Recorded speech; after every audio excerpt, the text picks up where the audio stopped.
Family, the root of all evil or the ultimate source of joy? All this and more on today's Brilliant Observations. Do, do, do, do.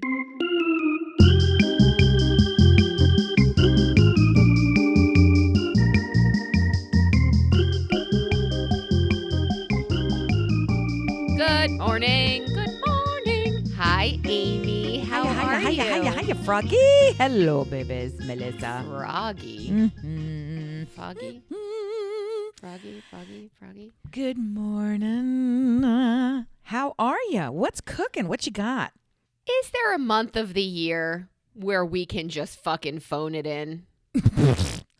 No. Is it April? Well, there's spring break in there, and I'm going to have 2 kids with a week off where I guess I don't need to do much. April seems like a good month. You have Easter. God help us. Passover's in there somewhere, which makes it's not me a April, little so nervous. it's not April. Next. Skip. What else you got? Well, March. I was going to say March, but is it March? March feels like it's I don't know, man. Do you know how when you do something well, people want you to do it all the time? Oh, fuck. Yes. So I thought I'm getting that I now. followed your advice perfectly and set the bar so low Yeah, it's good one strategy. could trip over it when Good. hosting a family event. Good. I like it. Good. Right? Yes. It worked. Well, you would think. It turns out I might be hosting Thanksgiving this year. The holiday, some will argue, is the biggest family, most favoritist, best food. I'm going to stop myself and I think say, I got to cut in. I got to jump in. You're blaming the process. And I'm here to tell you, you set that bar too high. I don't know how easily you can trip. we're tall. We're tall people. Yeah. Because if you came out of Rosh Hashanah with a repeat performance and a request to host again, you did something right. Wrong. Oh. Which means that you really did something wrong, right? Correct. I mean, did you Wrong. light the brisket on fire? Should have. Did you run out of drinks? Did you not have toilet paper? Like, I'm just trying to think of how else could you ruin it. Why? What were you trying to do? What were you trying to do? So now they're coming back? I know you have a custom and a tradition, and I don't think, I know our parents were mean enough or manipulative enough or how, I don't need to be with my whole family for Thanksgiving. Is that an unpopular opinion? Yeah, 100%. It is absolutely the largest American holiday. It is the largest, I don't know how else to say it. More Americans celebrate and recognize and travel for this event than any other throughout the year. It is number one, absolutely universal for our nation. But here's your answer for me to leave the country? Is that what you're saying? No, you don't have to participate just because all these other crackers are doing it. I'm just saying that's what's happening around you. I mean, you could tell Christmas to fuck off. So what's Thanksgiving? One more? I think this really stems from your geographic problem, right? You live too close to these fuckers. Okay? You see them too often. You never build. It's like intermittent fasting. You never get hungry enough, right? Because they're always just there to snack on and irritate you and make you gain weight. Like, you know what? You have to get them out of your life so that you get a little pang. You get a little longing. You start to feel that nostalgia. You know, I told that to our dear friend Dina when she graduated the year before me, and she never left. She hung out. She was always at events and concerts, and like there were dust-ups and fights and shit like that. And I didn't know her that well then. And I said, Dina, you're fucking lovely. You got to make them miss you. You can't just still be here. You have to make them think, oh my God, life was so much easier when Dina had the pitch pipe and she arranged this for the Sharps and she did life was, you need to disappear and make them miss you. Maybe move to Costa Rica for a year. Did you ever really have that conversation with her? I did. I was living with Marnie and she was sleeping on my couch. And she's like, what the fuck? Why is everybody so mean? Or how come they can't just do it the right way? And I thought, well, there's two things in that sentence. you got to go away. Make them miss you. And then we were back. mean. We were disproportionately mean to Yeah. Dina.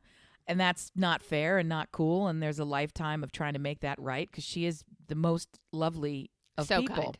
Absolutely. And didn't deserve all of the meanness that came her way on the reg. Full she stop the one and that period. New paragraph. is she the one Dina who likes arranged? things done the way that Dina likes things done. And we don't listen.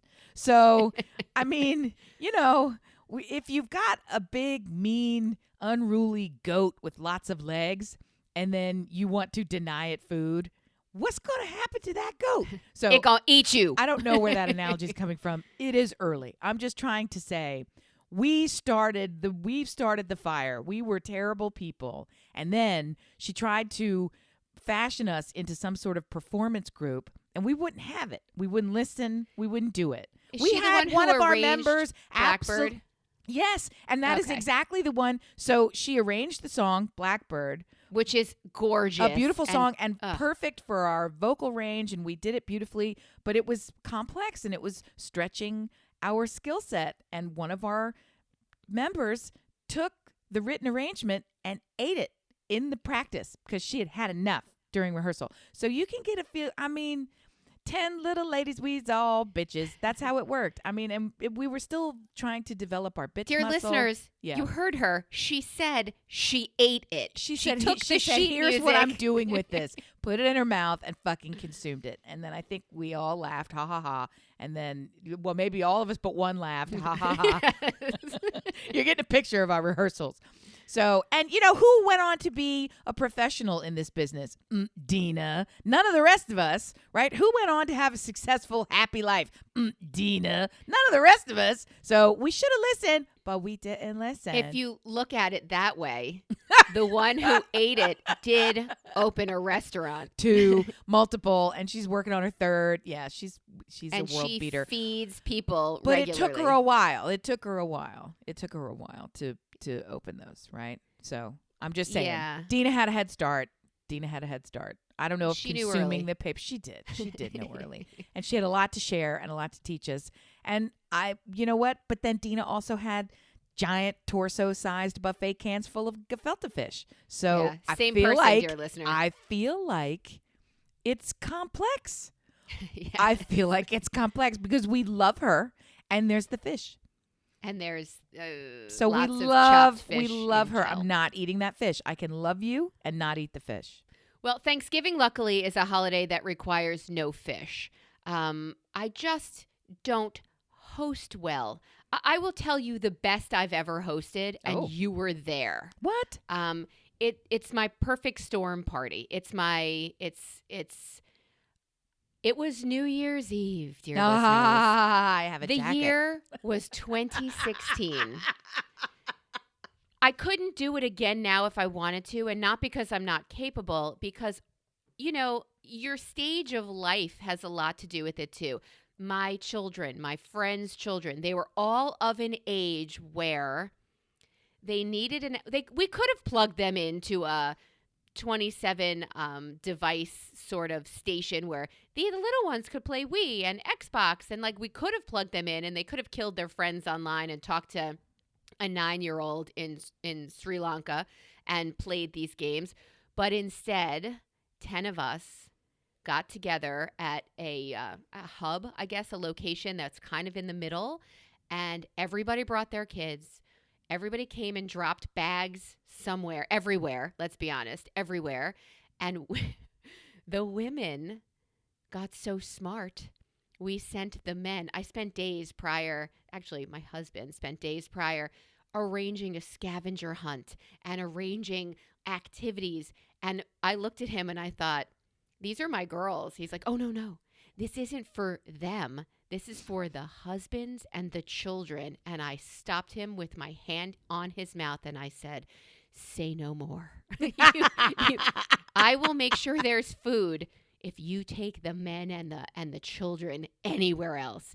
And hours into this day, these women looked at each other, half drunk, and said, wait a minute. Didn't we come here with spouses and children?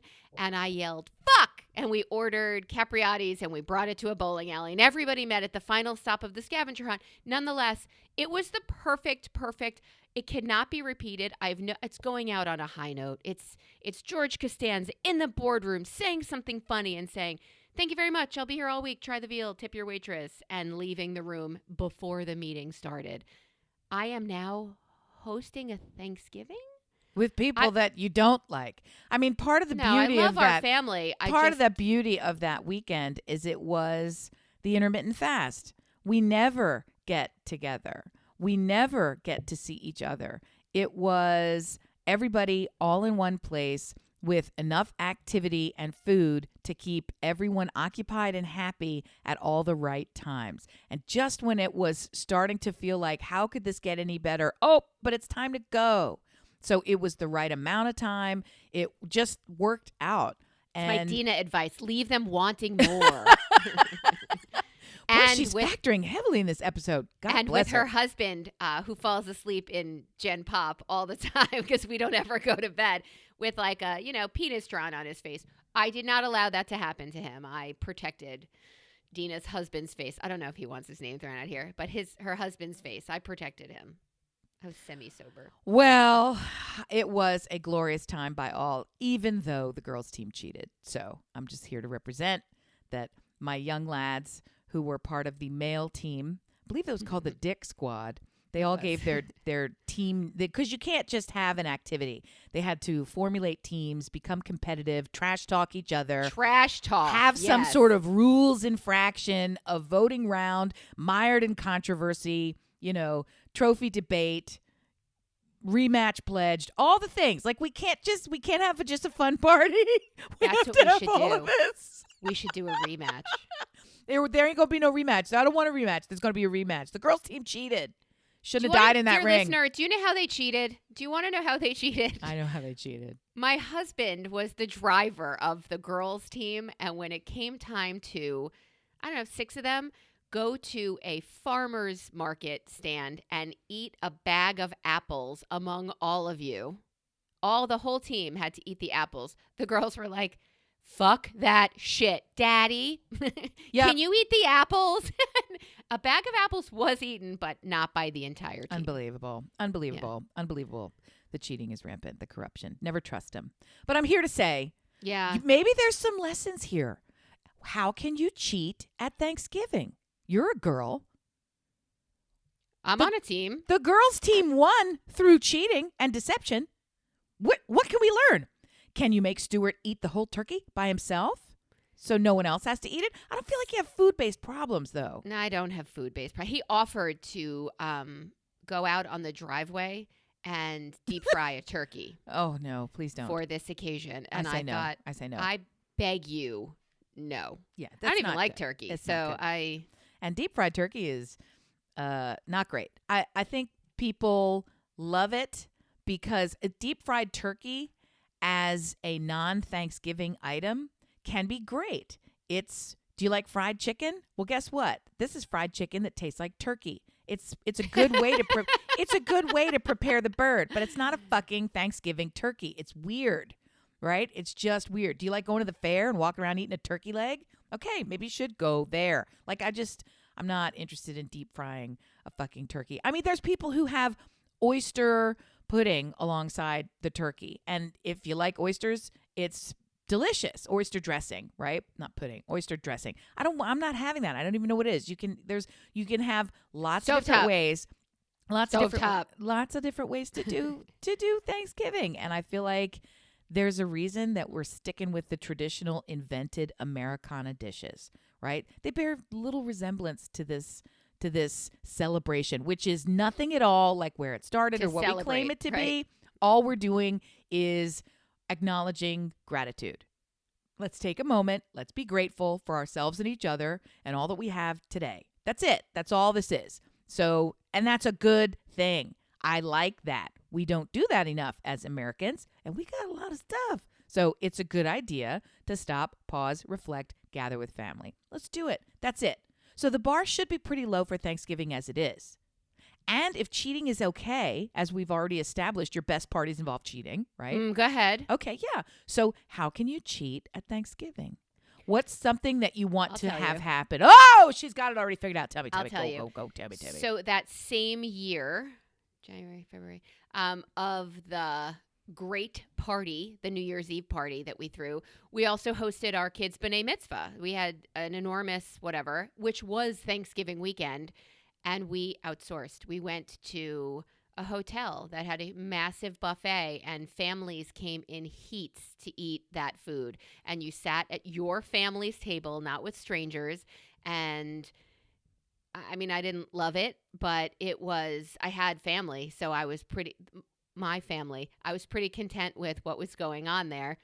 But this year, I don't know. I think it's going to be smaller. It's a divided family. There are issues. Can anybody make you as crazy as family can? Are they the root of all evil or the source of all joy? Which is it?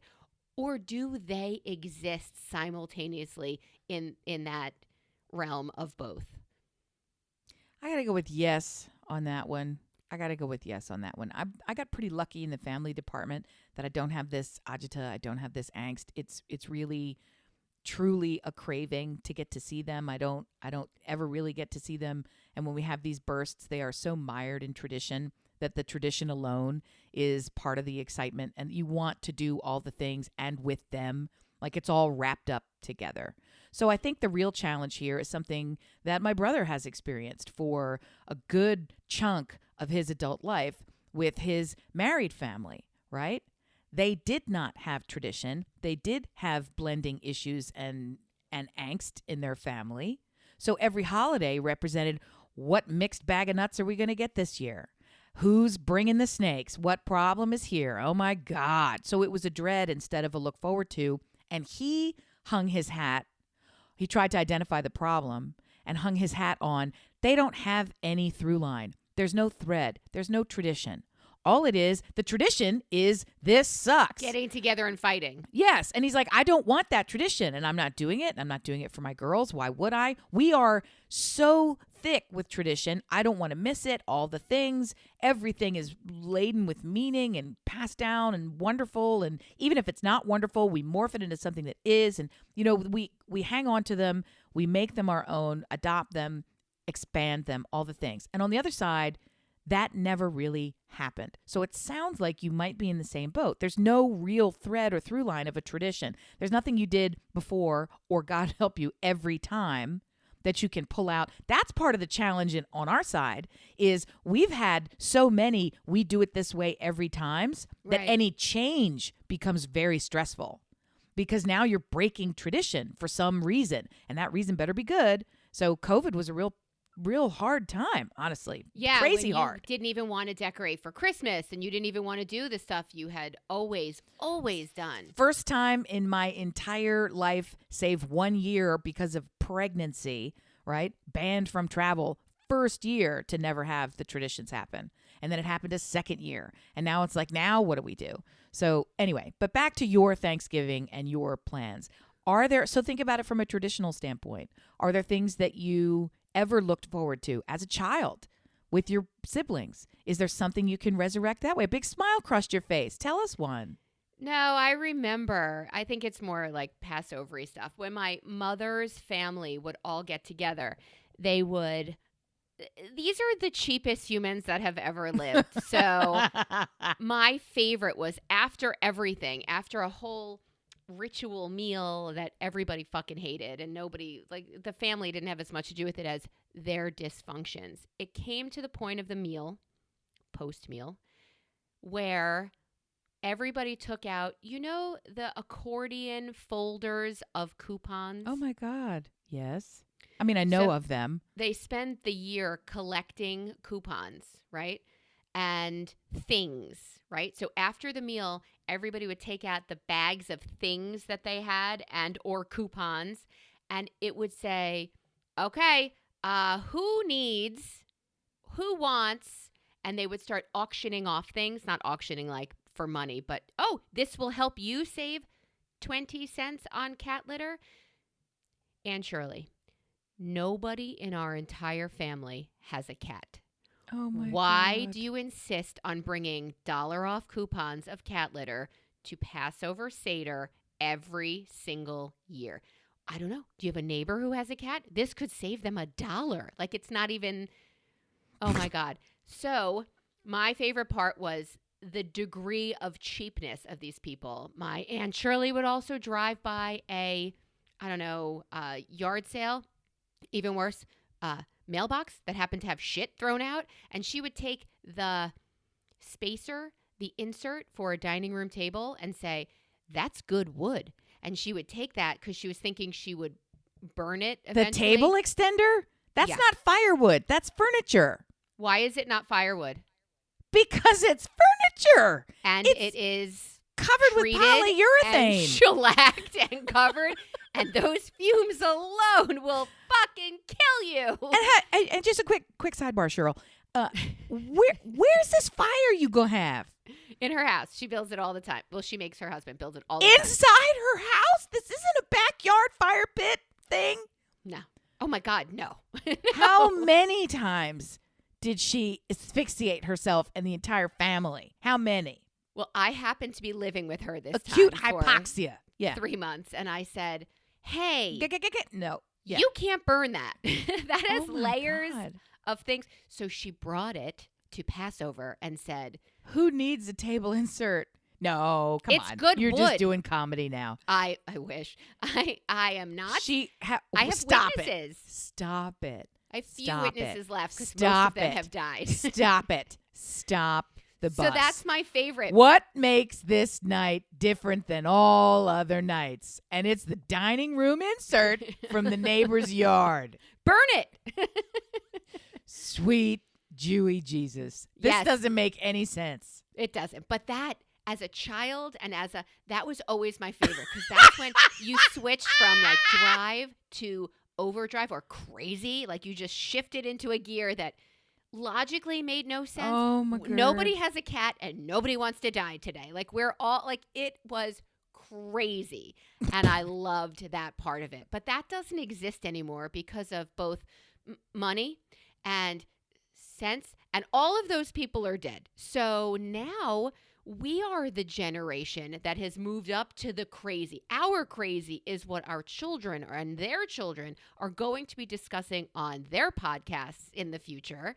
And what's my kids are going to say what? My mom could never cook. Oh, we catered Thanksgiving or blah, You blah, blah. cook fine. You choose not to cook. I actually made a brisket that was, I do certain things fine, but let me tell you, in my Thanksgiving, I am going to bring in a turkey, make a brisket, and there will be stuffed shells. That is the only thing I have to say. Thank you, Marnie Vath, for teaching me stuffed shells.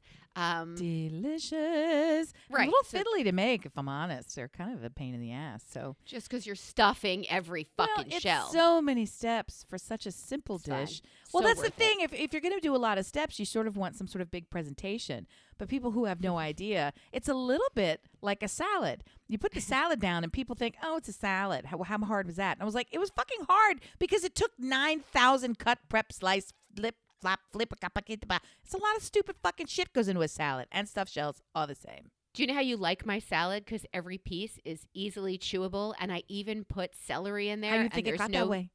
string you're pulling out of your teeth. How you think I got That's there? That's right. exactly. It's because I destrung all those fucking peas.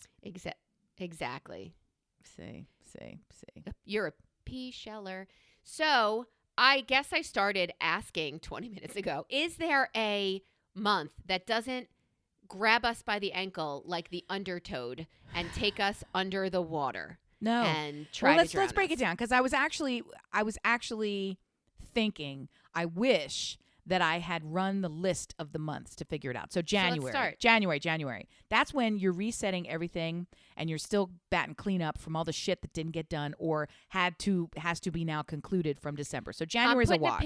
For me, I'm putting a pin in January because I don't celebrate Christmas, and I'm putting a pin in that. Maybe that's my month. Maybe, although the weather fucking sucks and my depression starts. I don't know about that, and here's how I'm going to derail that theory. January is the my life takes a turn for the better right now month. And every day for the first 19 days, you're focused on it. You really are. You're focused on it. I didn't say Right. action. You're Be it focused on it. exercise, Yep. be it eating right, be it like all of the And things. that's a It is the lot. milestone. That's a lot. So February comes, Go and ahead. now we have the candies and the celebration, and how are we going to do this? And oh my God, and we have to do these things, and school is back in, and who's doing what? February might actually, well, I feel like February is too fucking short, right? It's too short, and you just feel like things are getting ready to roll. Then March comes around, and now shit's popping, at least around here, outside.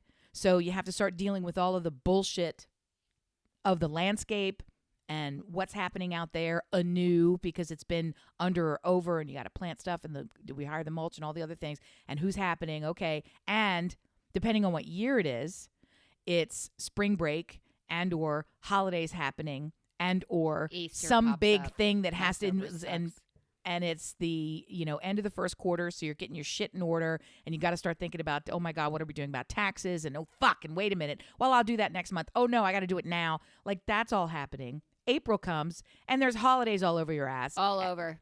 And if you don't have holidays, then you're going on some sort of non-seasonally appropriate break where you don't have clothes for it, and you don't have your shit That you together. have to fit into. 'cause Right. The So that- January plan fell apart that in February, was on March. the list in February. You couldn't do it because they weren't selling the clothes then. Went to March. Nothing happened in March. Now April's here. Fuck it, I got to do it. And now April's all the way shot. So you get back, and it's May. Well, fuck it. That's the end of the school year. So you got to get all your students. People are doing finals, and you got to figure the stupid thing out. Now there's these stupid parent classes that you have to do. And you know what? I'm finally planting that stuff in the yard. I said it because if we don't, we better hurry up. Well, shit. It's time to take down that winter crap that was on the front porch and make it at least look like spring, because it's legit May now. It's June. People are graduating. Holy fuck. Lacrosse has already really started. I'm fucked. Now what? You got to close out all the grades, get all the clothes from winter put away, make sure you've got something happening in June, sign up for all the summer stuff, including pool, or in your case, country club, or wherever you go and do your summery stuff. Do you know what I mean? Shore house. Okay, so now you're unpacking and packing and figuring all that crap out. Are we already in June? Now it's pretend summer. And you start thinking, I can finally relax, but now you've got a mini vacation and a weekend away, and we've got to hurry up because there's only 3 weekends now that we can do this. Wait, there's 2. July happens. The entire month of July is a wash. Well, you're packing for your kid for college. You are everywhere with vacation and lacrosse, and summer is in full swing, and oh my God, these tomatoes, and we have to grill out, and we're sitting out, and I don't care because it's the summer. Melissa hasn't invited us to the house yet? Now What's it's going August on? already, and summer's almost over, so you have to pack in the last little remnants of summer and go on that other quickie place where you wanted to go. And lacrosse has finally ended, but in our case, it's back to school shopping because school starts before August is even over here. September comes, you get that one holiday where you're going to get at least one last gasp at the pool or at the beach or at the thing or whatever. But you are fully back into, I wish I could wear this sweater, but it's 80 degrees. So what am I going to fucking do? Everything looks like fall in the news, but in my life, it's bright green and not really happening. But you're doing all this back to school for work and for kids. October comes.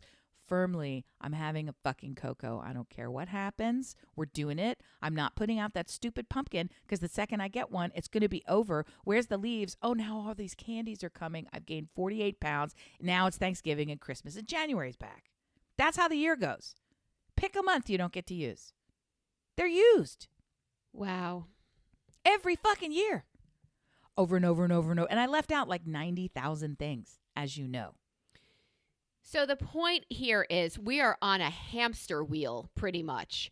And I am looking for like that trapdoor and egress, a way out, and I thought I found it because my kids went away to college and the empty nest lets me exhale. I'm very grateful for that. And you will see that. You will see how mulch, I don't give a fuck about that. Like I have outsourced to the gentleman who shares a bed with me everything outside of the house. Like that seems like a you problem has come out of my mouth several times.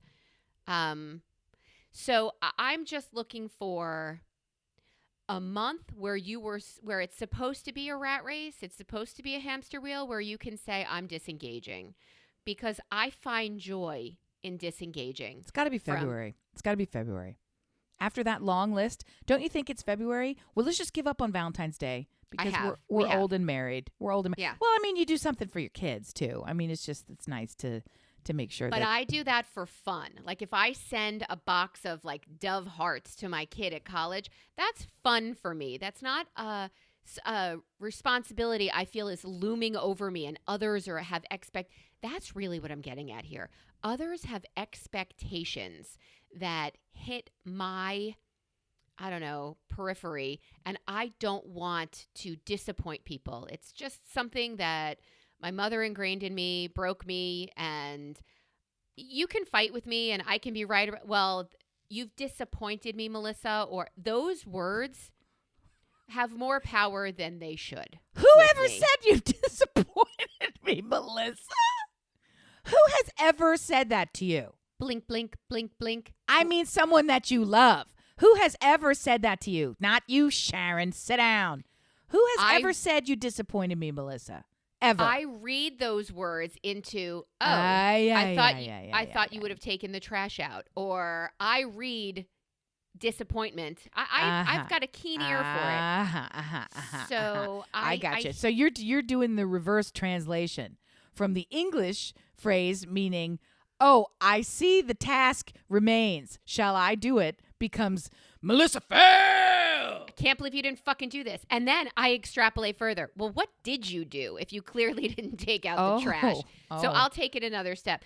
This isn't therapy for me. I'm just saying I don't like the idea of disappointing people, and it is something profound in my fibers. So I will dance and I will do the things, but I will be in the toilet half the time because of the stress of it. Your mind is a very, very powerful Well, the good news for you, bringing it all the way full circle, is that it's difficult to disappoint people on Thanksgiving when there is no Thanksgiving bar previously set. Thanksgiving equals a delicious meal. Fucking check. All the people gathered around the same table. Fucking check. Don't have to clean up my own house afterward for your guests thinking. Fucking check. You've met all the boxes. There's nothing left for Thanksgiving.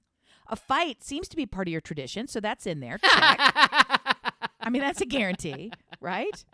Add some pie and you're done. You've met all the expectations for Thanksgiving. It's not this thing where the turkey has to come from the hallowed acre farm and have blue plumes under its, neck jobble and all the other fucking things. None of that is true. Okay. It doesn't even have to be edible. That's a bonus. And you know it will be because you've never served a shitty meal in your life, right? So you have met all the expectations. So there should be no reason for gastrointestinal distress.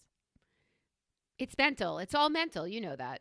And I make sure I have enough toilets and toilet paper for everybody who's coming and sleeping. This is the weird one. I get that. I know that's true. There's a lot of time spent. On the bowel habits of your guests. Yeah. Dear listener, well, I'm just projecting my dysfunction on them, but that's fine.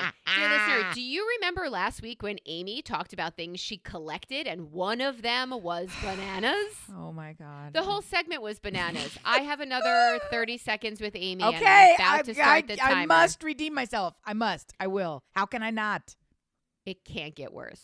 Well, that's all I have to famous say. Last words. I tried to go right up your alley on this one. Oh, my God. Jesus, help us, Lord. Coming down. Be with me. Yeah, okay.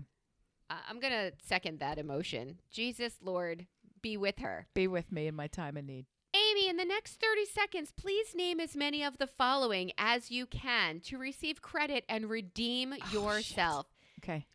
Shapes of pasta. Oh, rigatone, penne, bucatini, linguine, angel hair, spaghetti, corkscrew, farfalle, orchetta, orzo, shape. Fusilli. It's a fusilli cherry. Lasagna. He's an cannoli, manicotti, ravioli. Give me some shells. Stop. Shells. Stop.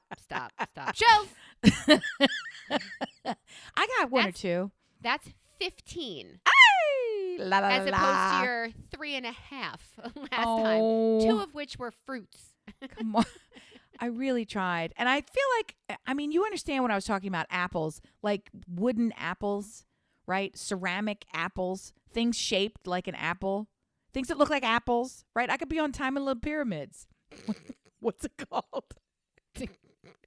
$100,000 pyramid. Right. I want you to know you shamed me out of having that on my DVR. I deleted that whole recording thing, and I don't tape it anymore. You know what? Don't allow that to happen in your life. Don't be shamed out of your television habits. You shamed me, and now I think it's probably pretty good. You do watch some You grandma. just played it. You do watch some grandma TV. Can I say? I do. Well, that's fine. Be a good grandma. It means you're gonna have a fucking banging Thanksgiving. What do you watch on TV, Amy? I have just started watching something my son has wanted me to watch for a long time, and I like it. What is it? It upsets me. It's got a couple of things, and it was like, why do you have to do that? Why do you always have to do that? The Boys on Amazon on Amazon Prime. I wouldn't start, and it's just I don't need people to be mean for no reason. It's one thing if you're a villain. And you're mean because you're a villain. And then people are mean back to you because you deserve it. But people who are mean to other people and there's no real reason for it, that's not entertaining to me. That sickens me. It's uncomfortable. And in the and so they sort of set up a couple of these dynamics in the first few episodes to get you going before you figure out who the real villains are. And I'm like, and then there's a lot of internal combustion of the characters. So there's faux human matter splattered everywhere, and I don't enjoy that. I just fast forward through that stuff. So anyway, what you watching, Melissa?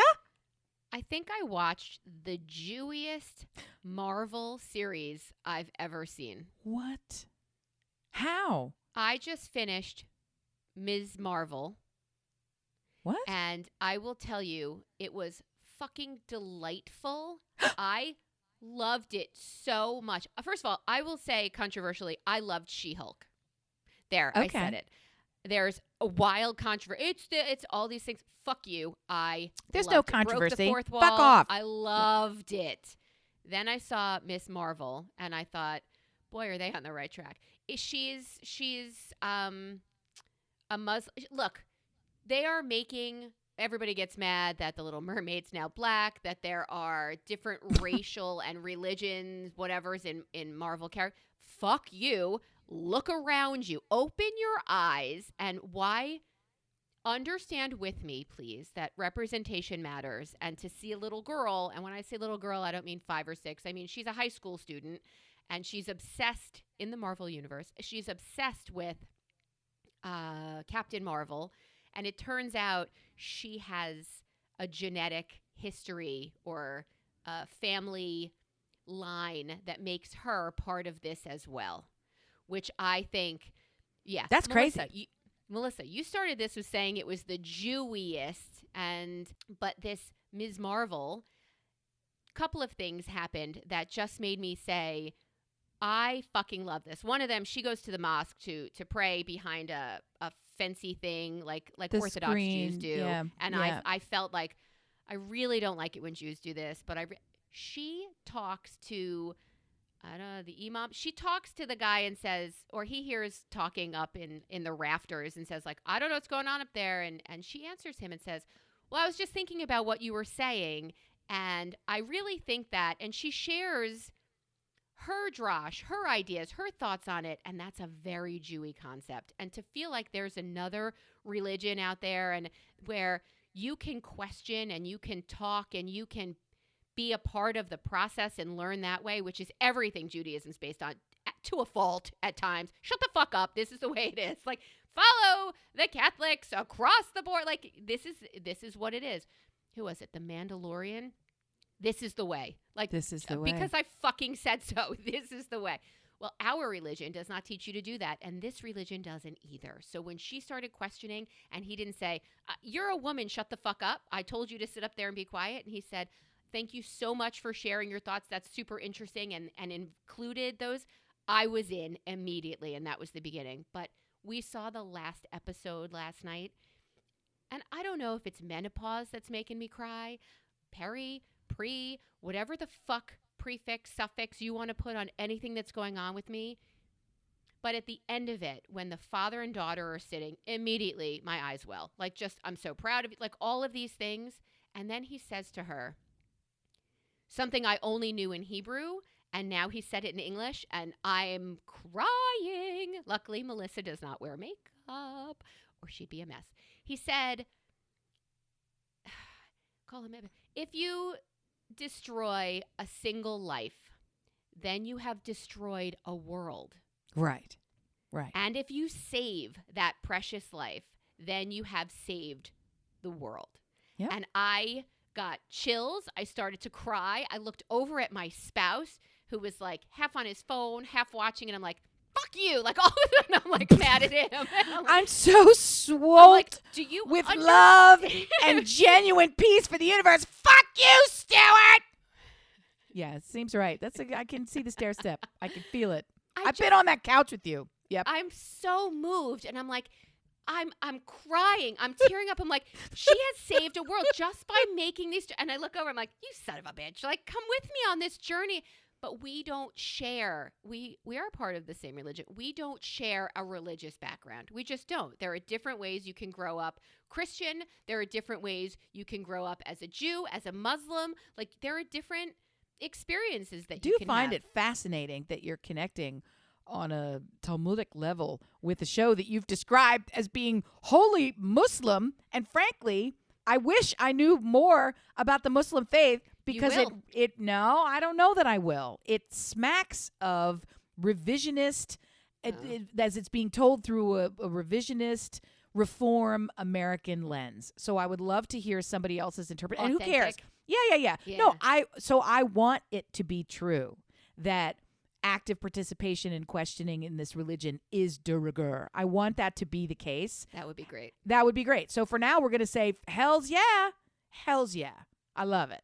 And I love that you're loving this show. It's over and I'm mad. It's over and I'm mad. Like, I want more. I could not get enough. I just loved all of it. I loved all of it. And if you have an afternoon to sit and enjoy a light, Do I have an afternoon? Good. Well, you don't have a month, but you might have an afternoon.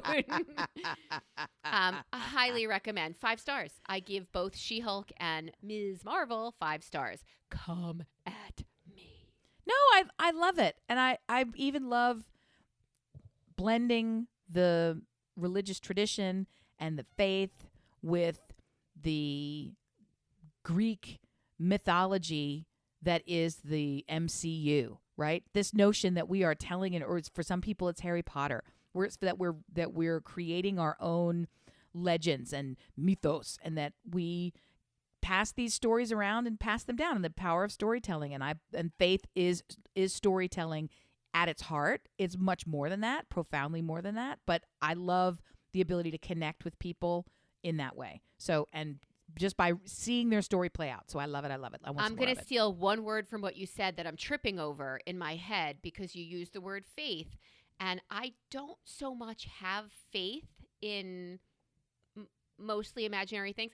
I'm leery to say imaginary, but I have faith in people, right? I have faith that a certain percentage of people are assholes, and people will surprise you with their abilities and so to hear someone say what I've only known through song and liturgy of, if you destroy a single life, I don't know that if more people believed, then you've destroyed the world. And if you save that precious, I don't know that on a daily basis, monthly basis, yearly basis, we have the ability to save a life, but we've got a gun problem in this fucking country. So I could you take it on any level, any surface level, if not like on the deepest, most appropriate level? I'll take anything positive you can get from any of those stories or relate in any way.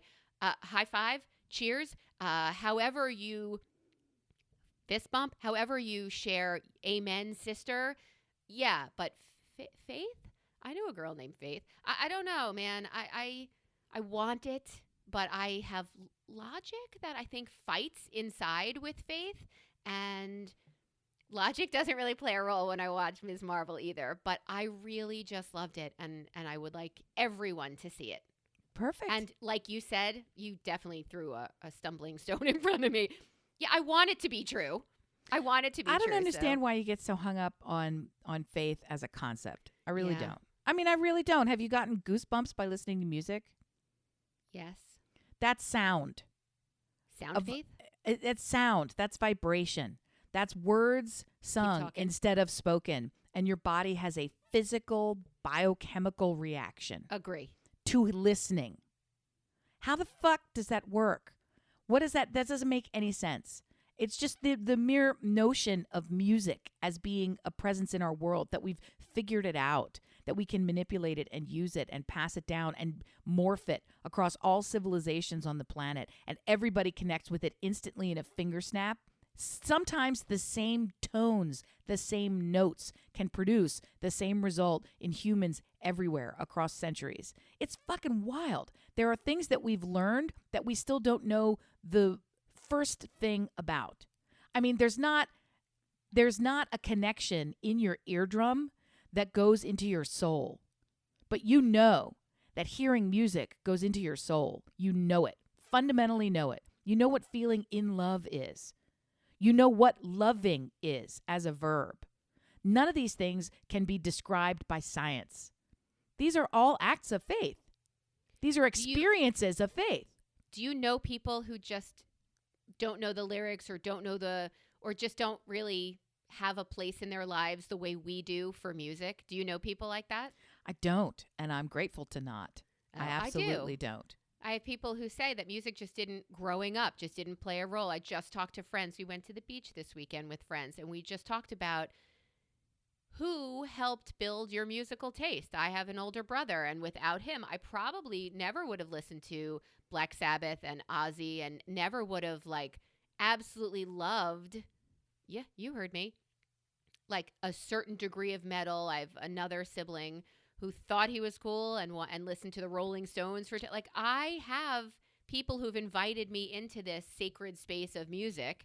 That's what it is. Having a deep bench doesn't change the fact that it is a sacred experience. You can hear music once now as an adult without any past experience of it and have that same kind of transformative result. It happens. That's what I'm just to bring it back. So no, I'm not surrounded by a lot of people who don't readily connect to music. I'm surrounded by a pretty large percentage of people who don't connect to it as easily or as profoundly as I do, but they still connect. They absolutely connect and value it and get, there's a few songs that always do it as opposed to kind of every song and every piece of music ever, right? So, and I mean, I don't even know why music came into the conversation other than faith and logic coexist, and that actually makes your faith stronger. People who have logic and intellect don't pretend that faith is not a thing. They accept it as beyond their intellect and beyond their logic.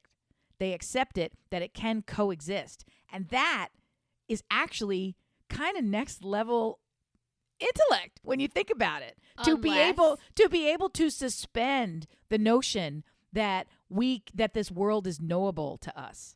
To be able to say, I understand that I can only understand so much, and the rest I will simply accept because there is evidence that's not quantifiable by the means I've yet established. I mean, that's next level if you relate it to you, but when you project your next level that other people are not a part of onto them, then you're an asshole. Well, it has nothing to do with faith.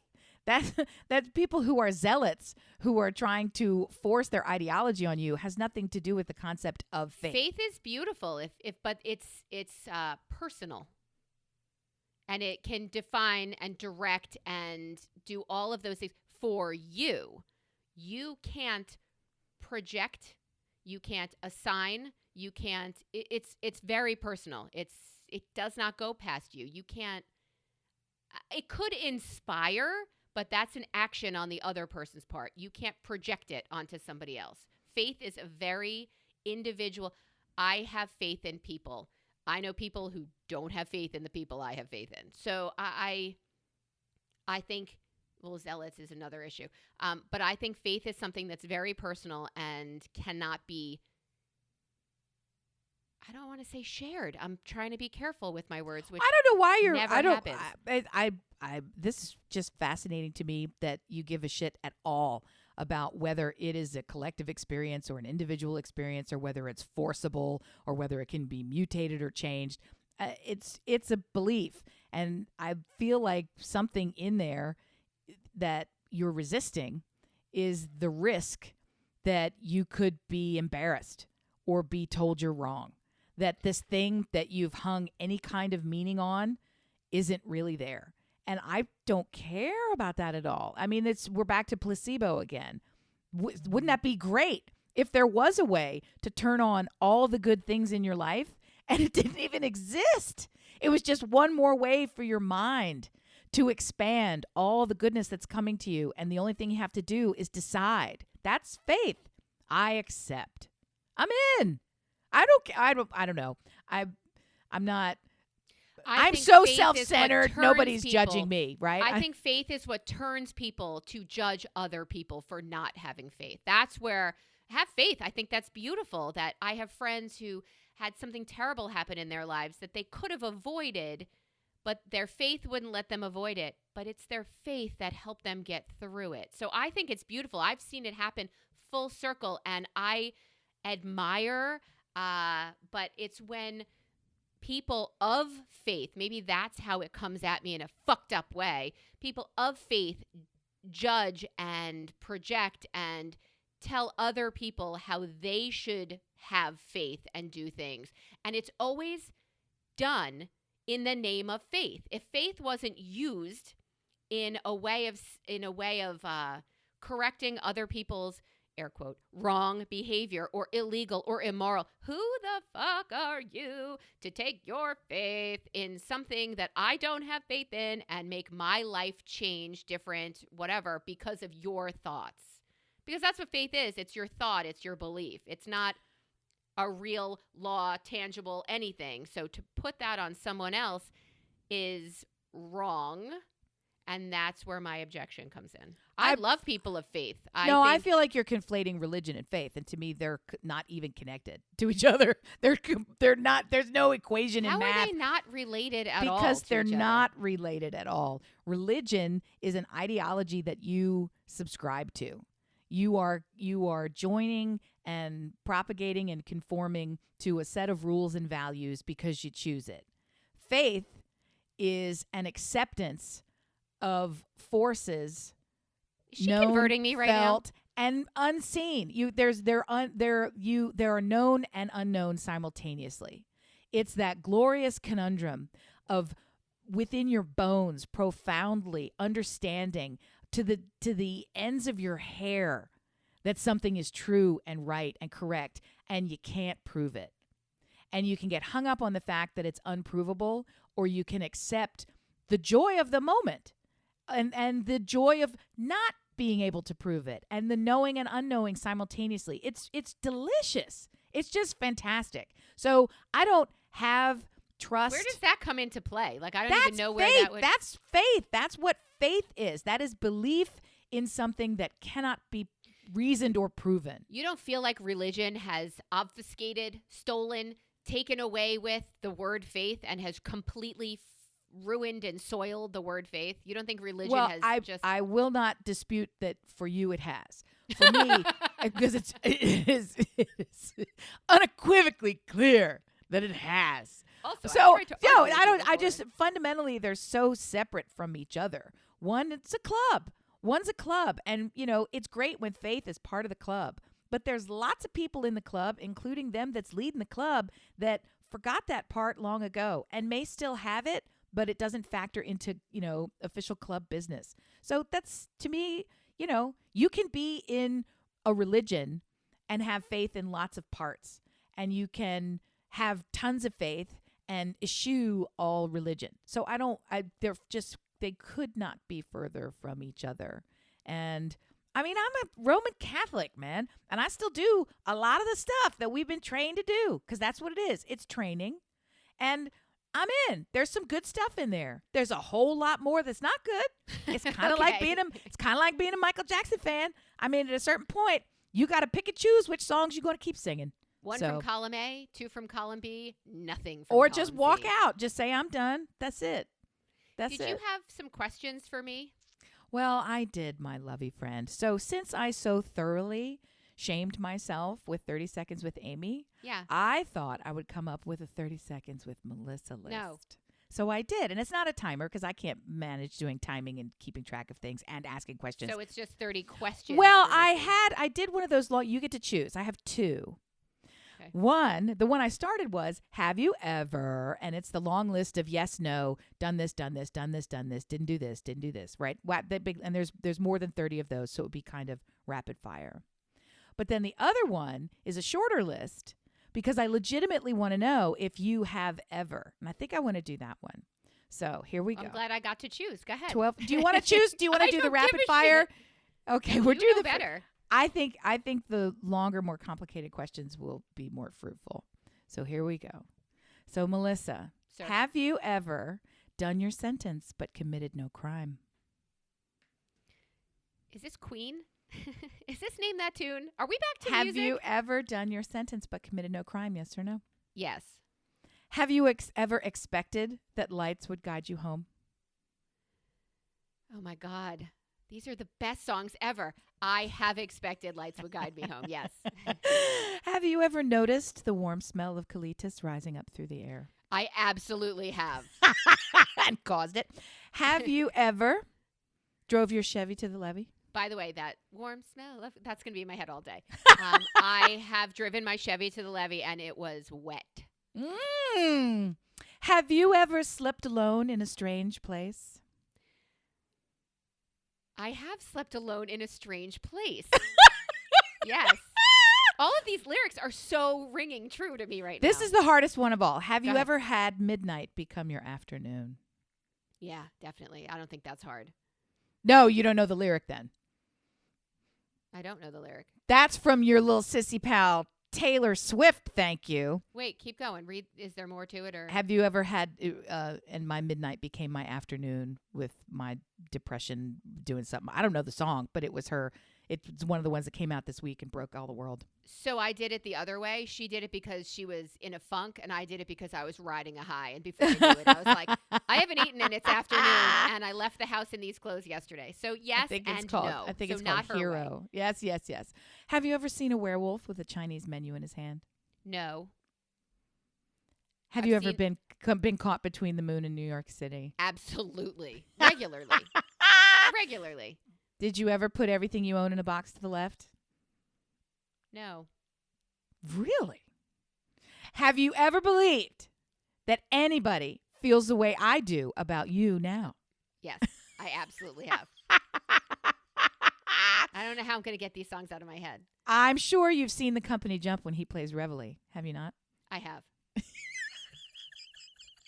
All right, last one. What do you think? Did you ever put another dime in the jukebox, baby? Oh, I've dimed the shit out of that jukebox. So the one I didn't know was the Taylor Swift? Yes, and I thought that would be the lead. I thought you would know. Were you a Swiftie? Were you up at midnight and again at 3 downloading all of her world-breaking, drop down the thinging, singing all the gozies? Not only was I not. Dear listener, you know of this generation's way of marketing, and it's fucking genius with, as Amy even phrased it just there, a drop, right? There's a new sneaker coming out. There's a drop. There's a finite amount. It causes such a stir. Everybody needs the shoe. It drops. Did I hear correctly that she dropped it for 36 hours and then took it off again? I don't know that part. Here's what I do know. She dropped a version at midnight. Didn't tell anybody it was a version. Then at 3 a.m., dropped 7 more songs. Right. She's so prolific. It's frightening. In between those 2 drops, she also simultaneously released it, concurrent with those 2 drops, she simultaneously released it in 20 different versions. So if you are a diehard Swiftie, that means you not only you need all 20 because they have different cover art and different and they make notations, right? And and they make a full clock right. and put them together. So from a business standpoint, she's genius. Effectively selling you 20 hamburgers, right? Instead of 1. And you don't need 20. It's the same hamburger. She sold you the same work 20 times over and over and over and over and over and over and over. And you kept paying for it. And you kept paying for it.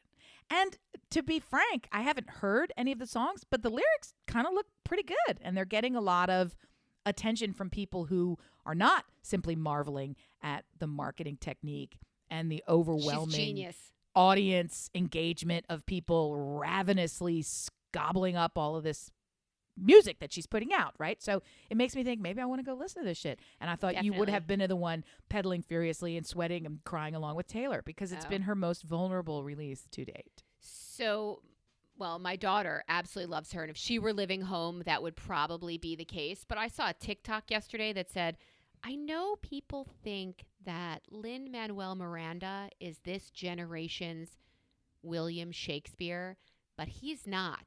Nothing against everything he's written. He is a genius, yes. However, Taylor Swift is this generation's Shakespeare because of the sheer volume and quality of her right. And I was like, he said what she needs to do is make a Broadway show. And I thought, I don't think she does. Like, she might, and she probably will. But she dropped 20, 17, 37 new songs. What? How do you even, what have you been doing? Well, we know what she's been doing and who's had a busy February, March, April, May, June, and July. So she's so prolific. It's shocking. I didn't even recognize her lyrics, but I haven't heard that song. So, well, there you have it. One more thing for you to get on and do. Now you know. Well, dear listener, I'm so happy that you got to listen to us rant. I don't know how we got to religion and, I do, it was Miss Marvel, and faith and all that stuff. We would be super interested to hear your opinions on these topics, especially those of you who agree with Melissa. And you can do that by writing to brilliantobservations@gmail.com. And you can do that by going on Facebook and see us at Listen Brilliant or Brillob Squad. And Listen Brilliant, our hashtag, or you can just go to Instagram and Twitter at Listen Brilliant and let us know your thoughts and feelings on anything we've talked about, or just ask us for another topic. And you're not going to believe this. We've got shit to say on that too. Hey. Can you believe it? Amy's been called a lot of things in her life, but speechless is not one of them. I'm sorry. We love you. Thanks for listening. I hope we turned you on as